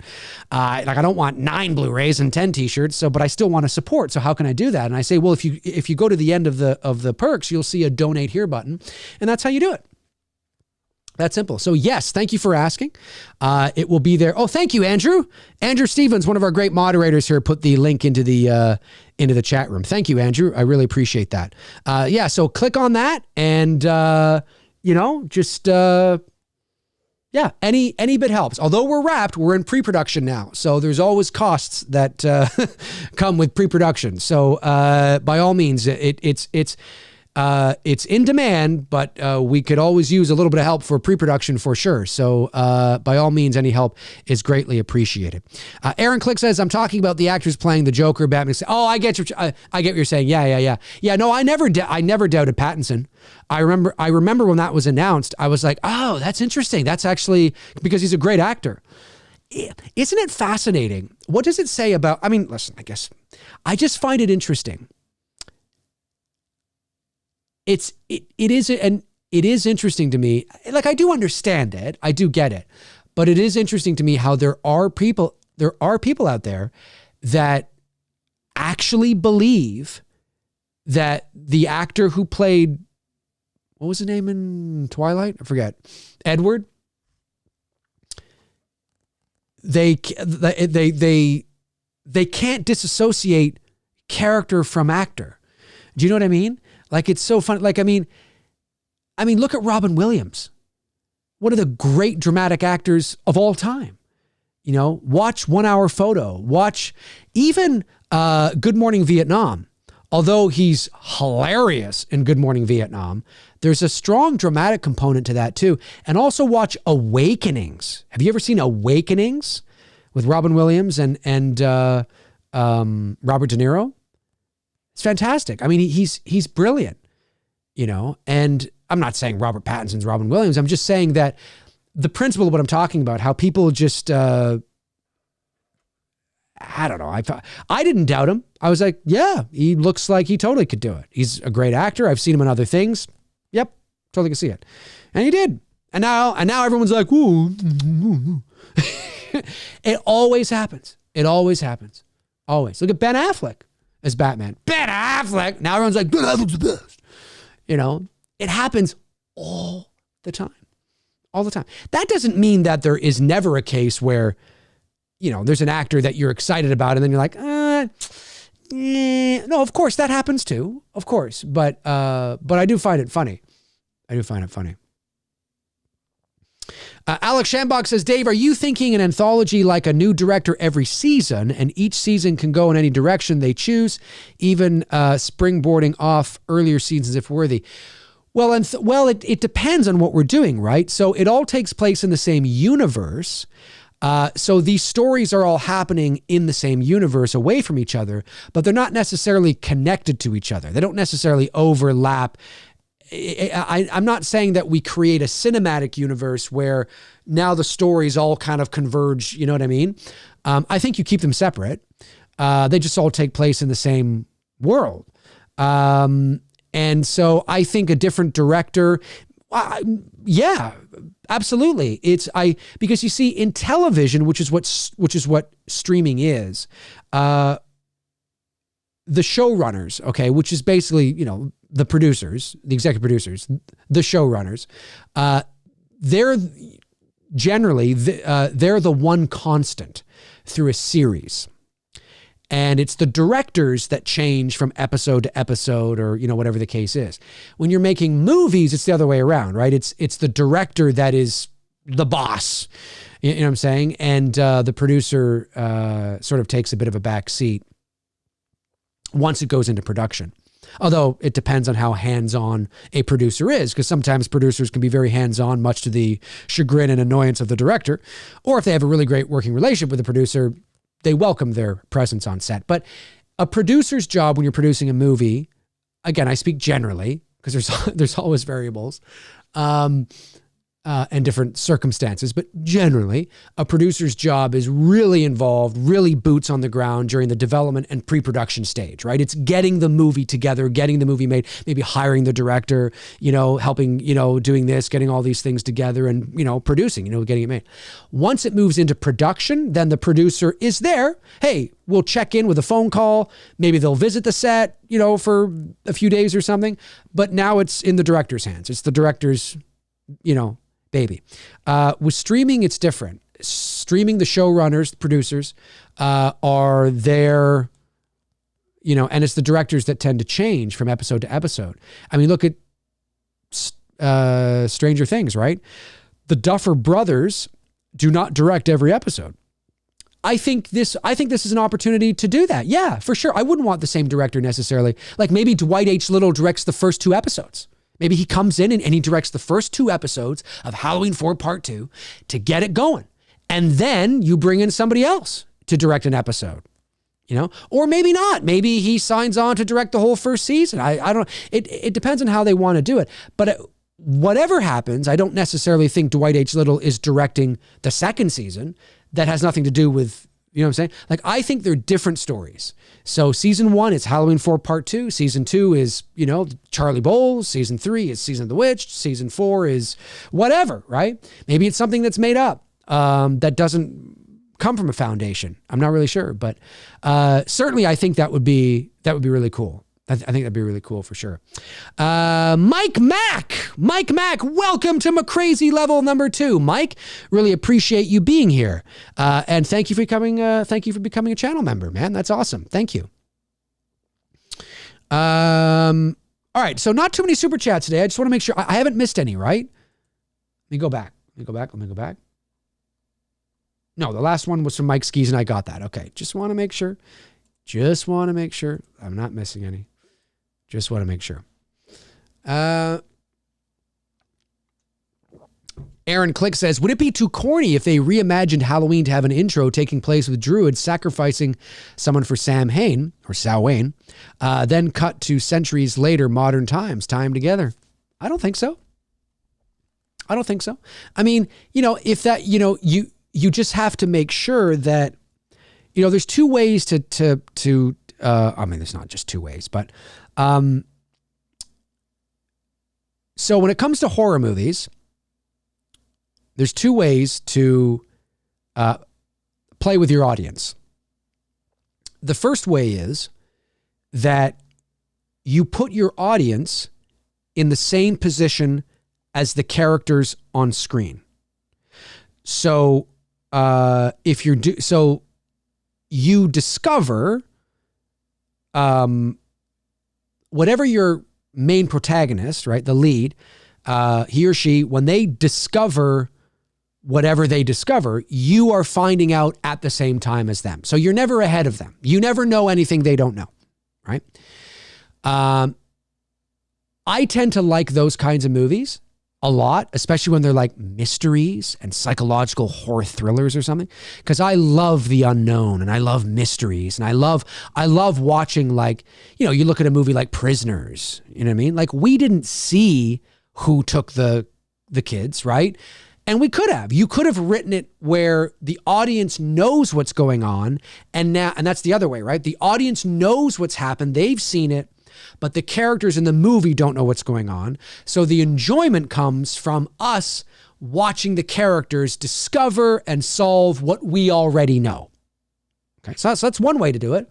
The other way to do it is to put us in the same position as the characters where we don't know. And I love that shit, because I love the eeriness and the mystery and the unknown. I love discovering it as they discover. I love that shit. So I would say that if you're going to do that, then you have to ask yourself, well, are we now, by starting it centuries ago with the druids and Samhain, all that's really cool.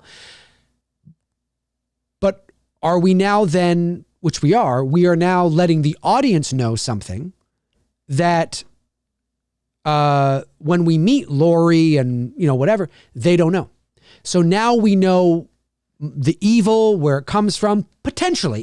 It depends on how you construct the prologue, right? Because essentially what you're saying is, let's have a prologue of centuries ago, and it's, the druids and Samhain and Celtic whatever, and it's the, the rituals, and we see all that, and maybe there's a sacrifice and a little boy who's evil and whatever, right? We set the groundwork for what's to come, and that's really cool. There's nothing wrong with that. It's really cool. It's kind of like the opening of the book, right? That's really cool. But now we as an audience member have information now. You immediately, that doesn't mean that the movie can't be great. I'm just saying that it's going to be different now, because now you've immediately out of the gate through the prologue demystified some of the mystery that we are used to Michael Myers being built on. That doesn't mean you have to continue that way, right? You can reimagine it, and this is one way of doing it. But certainly, the writers, have to know, okay, well, this is what we're doing. We're essentially, demystifying a little bit here. Not necessarily for the characters in the movie, but for the audience, right? For the audience. But that doesn't mean it can't work. It doesn't mean it can't work, and it doesn't mean it can't be great, right? Maybe it can. Maybe it can be absolutely fantastic. Who knows? Let me see here. Dar Fitness says, was it a mistake or a good choice for DGG to not put the silver shamrock on the Myers mask at the end of Ends? What do you think, Dave? I think it was a good choice not to do that. Because it wouldn't have, because they're unless it was a and unless it was an epilogue into a much larger story. So Michael's now dead, and now it's a cliffhanger essentially into the next Halloween movie, which is a remake. It would have to be a remake of Season of the Witch. The reason why it would have to be a remake is because the original Halloween is fiction in 1982's Halloween 3 Season of the Witch. Now, although we see the silver shamrock, pumpkin, and skull masks in Halloween Kills and Halloween 18, we see them, and there's a good shot of the silver shamrock badge, I believe, on the pumpkin mask in Halloween Kills. They've established what they did. Now, first of all, that's just fan service, all right? But there was an idea. David Gordon Green had the idea about showing masks coming off a conveyor belt, and it was a silver shamrock mask. It's a cool idea, but you can't just do that, because then, well, what that doesn't make any sense, because what are you saying by doing that? Are you saying that Halloween 3 from 1982 is canon? Because if that's what you're saying, and that's what every fan around the world would think, because there's no context to it, if that's what you're saying, then that's dumb. Because the original Halloween, which is canon in this universe, is a fictional movie in Halloween 3 Season of the Witch. So that doesn't make any sense. That makes no sense. No sense. However, if you were to use it as the tipping off point for a remake of Halloween 3 Season of the Witch, then, hey, anything. Now, I'm not saying that's what I would have done, and I'm not saying that's what I wanted them to do. I'm just saying that if that's what you're saying, right, you're setting it up to move forward. And it's not so the next Halloween movie is not a sequel to Halloween 3. It's a remake, because you have to do that in order to justify Halloween 1 not being fictional. So you'd have to have a remake of Halloween 3 Season of the Witch.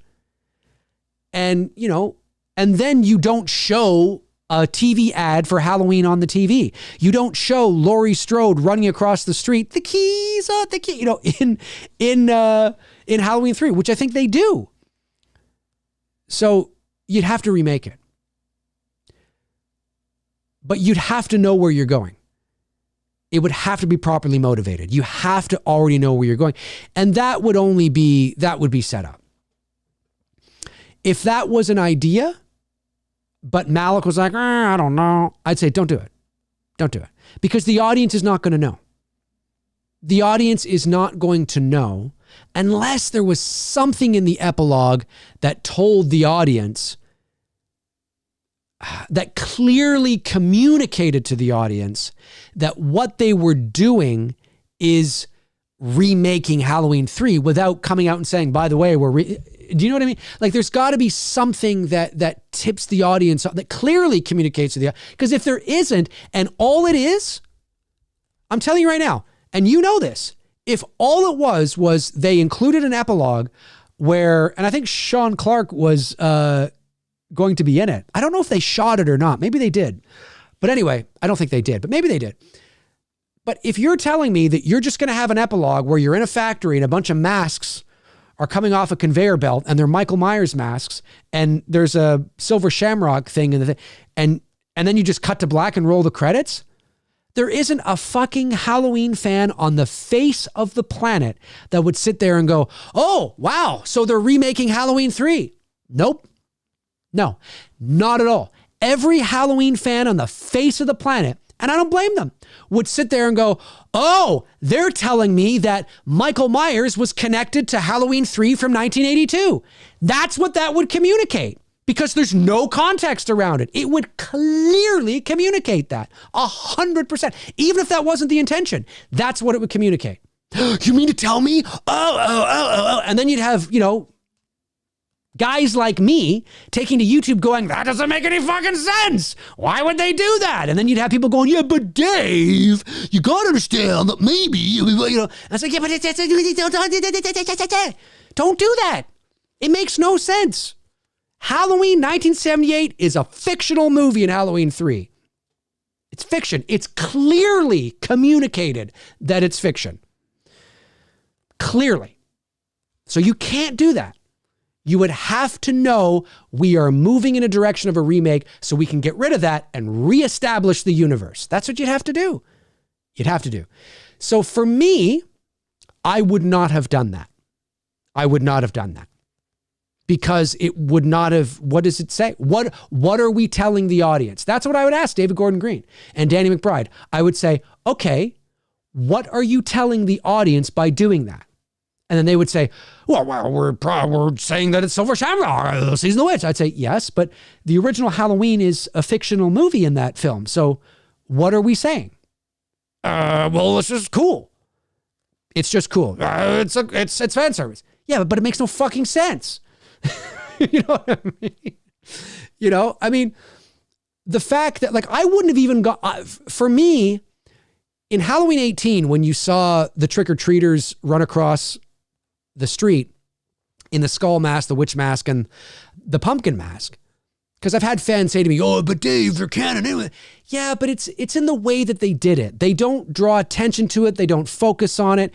It's just, it clearly is. For me, when you see the skull, the witch, and the pumpkin mask on the trick-or-treaters in Halloween 18, because it's fleeting, it's not like anybody has any interaction with them.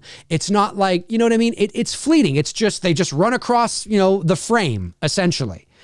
It clearly communicates to me a tip of the hat. You know what I mean? Yes, technically, what are those masks doing in here? Technically, you could look at it like that. That doesn't make any sense. I get it. Technically, you could. But I think it was done tastefully and the right way to do it. It's just there and you're like, oh, that was cute. That was nice. Because it's not woven into the narrative. It's not telling the audience anything. It's not drawing your attention to it, going, look. You know what I'm saying? When you get to Halloween Kills and you have the doctor and the nurse killed on the playground equipment, and they got the mask on, and even that was a little too far for me, because you're drawing attention. You see the Silver Shamrock logo. I'm like, again, fan service, but even that is something that I wouldn't have done, because you already showed the masks in the first movie. You don't need to show them again. I don't know why. I would say to that, why are we showing them again? Yeah, it's fan service. Yeah, but we've already done that. We showed them as trick-or-treaters running across the frame. And that's perfect. You don't want to get too, intimate with the masks, because they're not supposed to be in this world, technically, right? Technically, they're not supposed to be in this world. Technically. So just having them in the back, that's cute. I like it. No, nobody, even the Halloween fucking hard ass that I am, even I was not like, I wasn't. I was like, that's cute. That's the way to do it. That's the way to do it. Because it's just there. It's in the background. With Halloween Kills, I was like, okay, But now you've shown Silver Shamrock. If they had actually ended the movie that way, I would have been pissed. Because I would have been like, what are you saying? Oh, we're just saying, Michael Myers is Halloween. Yeah, but it's fucking dumb. Because now what are you communicating to a Halloween fan?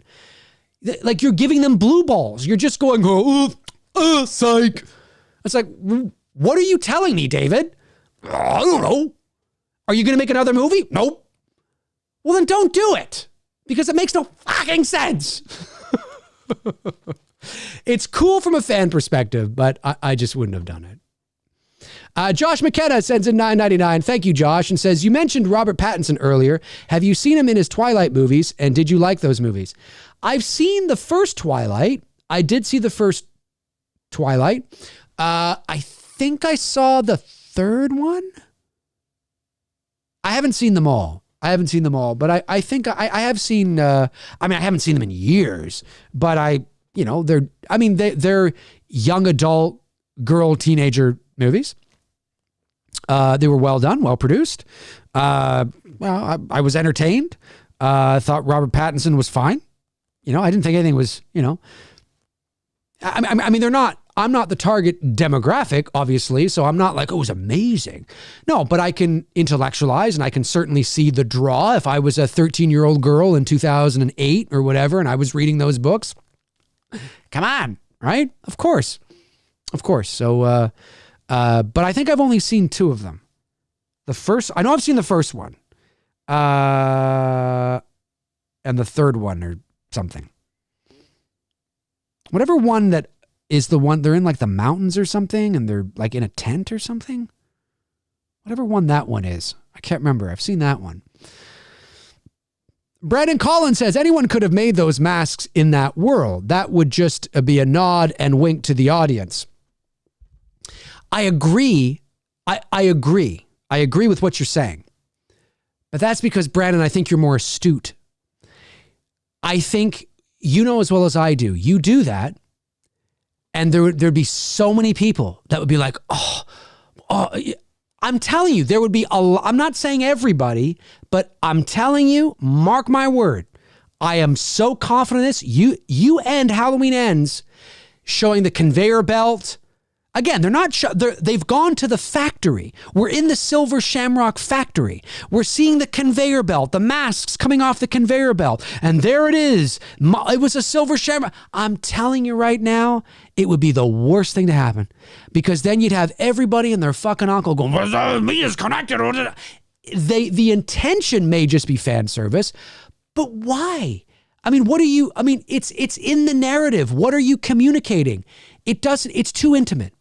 Fan service is how they delivered the skull, the witch, and the pumpkin in Halloween 18. That's fan service. That's how you do it, because we're not intimately connected. The second you start bringing it into the narrative and you start shaping it as part of the story, what are you saying to me? Oh, it's just fan service. What? But it's not, because you're telling me there's a factory where this mask came from. So what are you saying? You're telling me it's connected to the story. This is the problem. Writers have to really think. If you want fan service, it's got to be fan service. It's got to be emotionally disconnected from the narrative. It's there. It's in the background. It's fleeting. You know what I mean? It's a nod. For me personally, having a prologue where there's a factory, we see workers, Michael Myers mask coming off, and there's the Silver Shamrock logo, and you cut to black. To me, that's not fan service. It's not. To me, it's not. Maybe it is to you. Maybe it is to some other people. To me, it's not fan service. It's not. It's more than fan service, because now you are telling me that the mask that Michael was wearing was a Silver Shamrock mask. So what are you telling me? What are you saying? And the only evidence, the only mythology that we have of what a Silver Shamrock mask is or does is from the 1982 film. So what is that truly communicating? Again, fan service is seeing a couple of trick-or-treaters run by with the mask. Oh, did you see that? Hey guys, did you see that? Oh, that was cool. That's fan service. That's fan service. Yeah, because I don't feel like they're, like you said, it could be anything. Could be made by, anybody. But the second you add that, I just don't think it works. I don't think it works. To me, that's not fan service. To me, you are now connecting it to the larger narrative. You're telling me something. You're giving me an answer. That's not fan service. You are telling me the mask that Michael was wearing was a Silver Shamrock mask. That's not fan service. That is not fan service. I'm sorry. It's not. You are now giving me a distinct reason of why he may have been doing what he's doing. And every fucking Halloween fan on the planet would be making videos going, and it's just like, and David Gordon Green was like, it doesn't mean anything. If it doesn't mean anything, then don't do it. And I'm glad they didn't, because I think they came to their wits about them and said, yeah, why are we doing this? Probably not a good idea. Again, perfect fan service, Halloween 18, skull, witch, pumpkin in the background, trick or treat, trick or treat. Oh, it's good. Oh, it's cool. That's great. Silver Shamrock Factory and a Michael Myers mask with a silver shamrock stamp on it? What? No. That's like, what? You can't just do that. It is true, Brandon. Think of all the additional hours of content that would be great for you guys. Oh, God. Oh, God.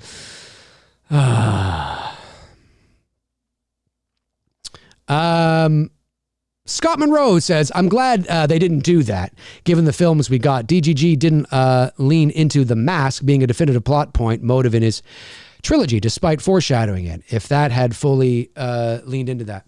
Yeah, I just, it's funny what some people draw from that. I never really, I'm trying to think back now. Again, I haven't seen the films in a while. I never really interpreted anything that I can remember about the David Gordon Green trilogy as communicating to the audience that that there was something supernatural about the mask. I know at the very beginning, during Halloween 18's epilogue, essentially, or prologue. Epilogue? Prologue. I think I said that back to front. Prologue is the beginning, epilogue's the end. During the opening of Halloween 18, when Aaron is like, say something, you can feel it, Michael, can't you? You can feel it. I just think people read too much into that. Personally, I think it's just, it's not that the mask itself is possessed or holds any sort of power. It's that the mask has psychological power, not actually supernatural power, but it's like when you discover something from your childhood, that meant something to you, that has a history, has a past. That's how I interpreted that scene. He hasn't seen that mask in 40 years, right? And, he looks and he's kind of looking out of the corner of his eye a little bit or whatever. He feels it. It's kind of like, what? I never took it to it. It's more what it means to him psychologically and symbolically. And that can stir up feelings in him, right? I don't think the mask itself, at least I never interpreted anything that they wrote or did or shot as communicating to me that, this mask might have... Now, does that mean that they could not have eventually gone that way? And sure. But when I watch that scene, I never interpret that scene as, you can feel it, can't you, Michael? As in, you can feel its power. You can feel its power. Actually, I think he might even have said that. You can feel its power. I think he might even said that. But I never took it to mean like it literally has a supernatural power. Like you put it on, like, oh, and everybody puts it on. And no, I think it's just, it's more of a, it's the mystique. It's the psychological mystique that surrounds this thing. It doesn't have any like literal power. It's just, at least that's how I took it. But I know there were a lot of people that took it the other way too. I know a lot of people took it the other way. All right, folks, I'll go another 5 minutes here or so, and then we will call it a day. Chester Franklin Jr. says, Dave, wrong choice or good choice using blue tint in ends like Halloween 3. You did talk about that, but they should have used the tint from H4. Tint? Blue tint? Do you mean like the lighting? The aesthetic? I don't know. I have to go back and watch. I haven't watched Halloween Ends since it came out. So I'd have to go back and watch it. I'm not familiar. I know it's got blue text, like the Halloween 3 text. Do you remember when people were making fun of me about the font? Do you remember? I know. I always have to fucking pat myself on the back for this. But do you remember when I made a video about 2 years ago? It was a video. It wasn't a live. I don't think it was a live show. I think it was a video where I just noticed that the font that was used in Halloween 18 was the same font used in 78. And the font used in Halloween Kills was the same font, the title font, at the beginning of the movie, was the same font used in Halloween 2 from 1981. And I thought, so I did this whole video on font, and I got made fun of it. Somebody even pointed me to a Reddit post where people were making fun of me. And I basically said in that video, I've noticed a pattern. And it would not surprise me if Halloween ends up using the Halloween 3 font. But then I said, but maybe not, because Halloween 3 doesn't have Michael Myers in it. So maybe they would skip over 3 and use the Halloween 4 font instead. Anyways, I did this little, it was just a fun video. I'm not taking it serious. People take shit way too fucking seriously. They take shit way too seriously. I just thought it was a fun little thing to point out. And everyone's like, fun. And then what the fuck happened? Oh yeah, redemption, baby. Halloween ends up using the Halloween 3 font, not just the color, the font. So I was right on the fucking money. Do I get apologies? No. The people are like, oh, you're right. No apologies. No, you were right. Nope, they can't bring themselves to fucking do it. It was so funny. Flet's Movie and Pop Culture 13 sends in a member chat. Thank you, Flet. Says, cheers to 3 months as a member and blessed to be a member, and keep up the amazing work as always. Thank you, Flet. Really appreciate that. Thank you so much. And thank you for being a member. I really appreciate that. Let me see if we get somebody I haven't seen before here. Scott Monroe says, I'm glad they didn't use that, given that the films we got, DGG didn't lean into the mask being a definitive plot point motive in his trilogy, despite... Oh, no, I already read that. I already read that. Wicker Stick Cinema. I like that name. Says, Dave, if you were to take on a classic Atomic Age monster film with your own take, how would you do it? Me personally, I would love to readapt the Gilla monster. I'm not familiar with that. Well, listen, I'm a big Godzilla fan, so obviously I'd love to take on a Godzilla movie. I think that'd be a lot of fun. How I would do it, I have no idea. I haven't thought about it. I don't know. I do know, though, I will say that I do not like the direction that the MonsterVerse has gone into, the corny, campy, cheesy cartoon. I just don't like that. Again, go back and watch the Comic-Con teaser trailer for Godzilla 2014. Go back and YouTube. I'm dead serious. YouTube the Comic-Con. That's what you have to put in. YouTube Comic-Con teaser trailer Godzilla 2014. And watch that.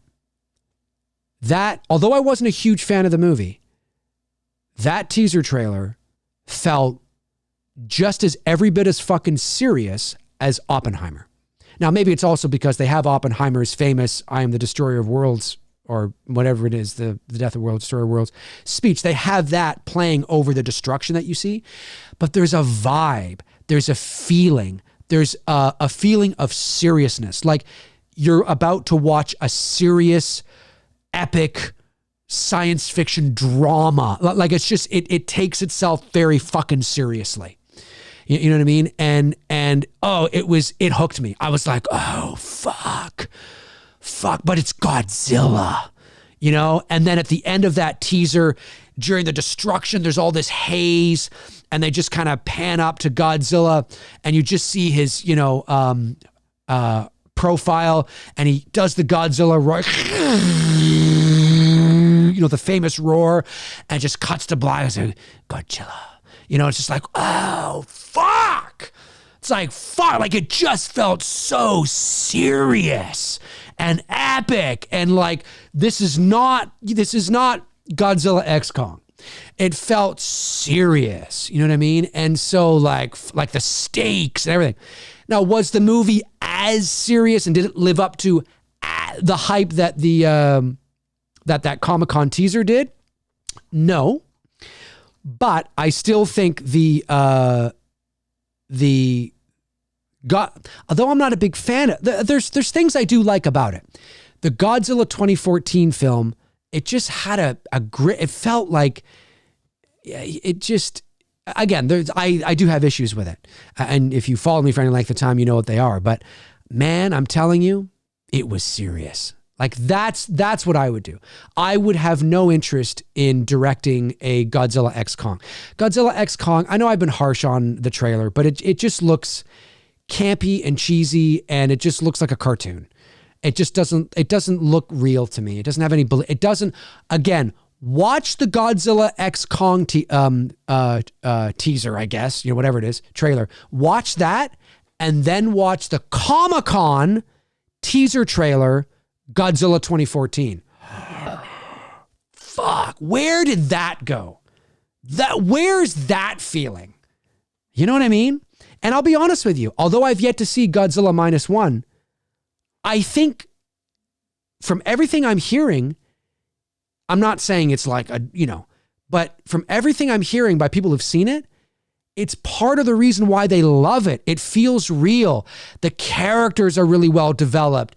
They take their time. The stakes are high. It feels like a science fiction drama. Yeah, and when I say drama, I don't mean like, a deep, like Shawshank Redemption. I just mean it doesn't feel cartoony. It doesn't feel, choo, choo, choo, choo. It feels like, it feels more grounded. Like that's why, that's what I would love to do. I don't have any interest in doing like a choo, choo, choo. And when I do that, it's my way of just kind of, all the cartoony stuff. I have no interest in that. I'm not saying they're not fun movies and they don't kill an hour and a half. Yeah, they do. It's fine. But man, when I saw that Comic-Con teaser as a Godzilla fan, I was so fucking excited. I was like, oh, fuck. This is going to be epic. And it was somewhat epic, but anyway. All right, folks, listen. That is going to do it for me here on this episode of McRae Live. We've just crossed the 2-hour mark. I want to, I got that one. I want to thank, of course, my moderators, Frank Riker, Tabitha Short, Darren Sands, Chris Baber, Cody Snyder. Thank you for doing what you do. I really, really appreciate it. Thank you to the Super Chat questions that came in today, some of the non-Super Chat ones as well, of course, that I was able to get to, and the Member Chat ones as well. I really appreciate it. Anyway, jump into the comment section below and let me know your thoughts on a Halloween video game. What do you want to see? What don't you want to see? What do you think they could do? What would get your ass to buy a Halloween video game? I don't mean just a proof of concept like we've sometimes seen.